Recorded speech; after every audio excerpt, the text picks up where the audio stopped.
Donc il se nourrit de sang et il s'accroche au poil à proximité de la peau, là où il va pondre des œufs, des lentes qu'on va retrouver sur les poils. Et il aime bien les poils du sexe. Et donc il peut aussi coloniser d'autres zones lorsqu'elles sont un peu touffues.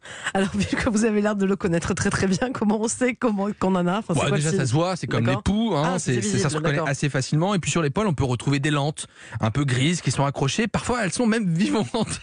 Elles sont blanches et détachables. Je me sens très quand elles motivée sont- aujourd'hui. Et enfin, vous pouvez regarder dans votre slip parce que parfois ça laisse des petites traces sanguinolentes marron. Je suis désolé, c'est pas drôle. Et donc c'est un peu gratuit, d'accord? Parce qu'en fait, ça correspond aux déjections des morpions. C'est du sang qui est digéré, tout simplement. Excusez-nous. Vas-y, allez-y, Jimmy. Bah non, mais ça y est, j'ai fini ma description, ça y est. Bon, comment ça se soigne rapidement? Est-ce qu'il y a un Alors, risque de l'attraper pour son coloc? Oui, alors non, il n'y a pas de risque si vous n'avez pas de rapport sexuel, parce que normalement, il faut vraiment des contacts répétés et rapprochés. Donc c'est considéré comme une infection sexuellement transmissible. Alors parfois, il faut raser le pubis. C'est propre et surtout, ça permet de se débarrasser. Des fois, on donne des traitements, un spray à base de pyrethrin ou parfois des traitements qu'on donne pour la gale, un antiparasitaire qui marche très bien. Je ne vais pas faciliter le travail aujourd'hui. Merci beaucoup, Jimmy, pour ce point très complet donc, sur les morpions.